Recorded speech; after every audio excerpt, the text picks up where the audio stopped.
के पद पर 18 वर्षों से कार्यरत हूँ।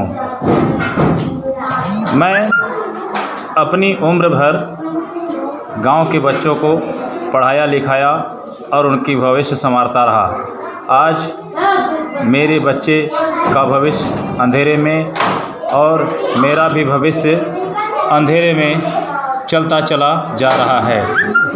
मैं माननीय मुख्यमंत्री उत्तर प्रदेश सरकार से पूछना चाहता हूं कि महोदय जी, शिक्षा मित्रों का कार्य क्या है, यही बता दीजिए।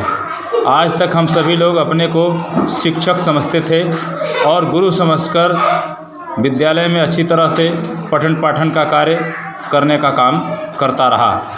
परंतु महोदय जी, महज 10,000 रुपये में अब समझ नहीं आता है कि हम शिक्षक हैं, शिक्षा मित्र हैं या चपरासी हैं। महोदय जी, यदि शिक्षक हैं तो जिस तरह से शिक्षकों को आप 50,000 रुपये का सैलरी पेमेंट देते हैं, उसी तरह से शिक्षा मित्रों के लिए कम से कम उनसे 10,000 कम अर्थात 40,000 रुपये हमें देने का काम कीजिए महोदय जी, ताकि हमारी हौसला पुनः जागृत हो जाए। हम कुंठा में न जिएं। हम मजबूर हो गए हैं और कुंठा में रह कर के शिक्षण कार्य हम किस तरह से कर रहे हैं वह तो हम ही जान रहे हैं महोदय जी।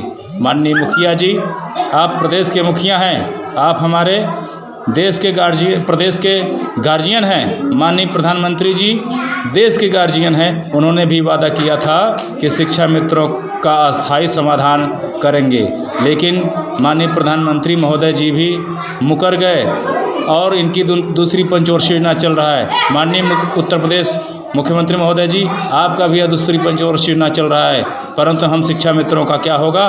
भविष्य निर्धारित तो कर दीजिए कि हम चपरासी यदि हैं तो चपरासी का दर्जा दीजिए, हम झाड़ू लगाने के लिए भी तैयार हैं। और यदि हम शिक्षक हैं तो कक्षा 1 से 5 तक के बच्चे को पढ़ाने के लिए जो आप प्रधानाध्यापक और शिक्षक का आप सैलरी देते हैं, उसी के एवज़ में कम से कम 40,000 से कम नहीं, ऐसा हमारा भी सैलरी मानदेय अस्थायीकरण का निर्धारण कीजिए।